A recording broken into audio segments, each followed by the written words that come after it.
Okay, magandang baga pa rin. At dito ako sa Santa Rosa. Bumili na kami stainless. Gutter pala to, gutter. Gagawin namin. Yan, nag-drive ako. Hindi ko na video yung pagda-drive ko papunta dito. Gawa ng alerto tayo sa kalsada eh. Siyempre naman. Kung may lagayan to, pwede tayo mag-vlog. So, dito kami bilang sa Santa Rosa ng stainless na gutter. Pakita ko sa inyo mga brad. Yan.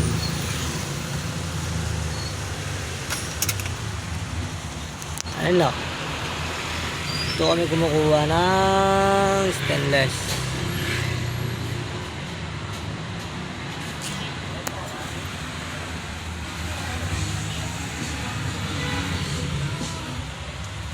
Doho kami gagawa sa tabi ng Brent sa ginawa namin dati. Yung subdivision doon. 30 unit, 34 unit ang gagawin namin doon na bahay. May gagawin lang muna kami sa may Brent. Ayusin muna yun doon.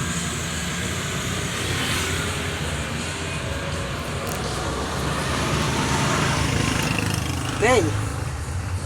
Ako kasi hindi ko na vlog yung yung pagbili naman ng materials. Pasensya na mga followers ha. At hindi ko naman po nagbablog talaga pag walang naman trabaho. Ngayon na trabaho. Okay. Yan. Huwag nyo kalimutan ho. Like, follow ha. Share. Maraming salamat.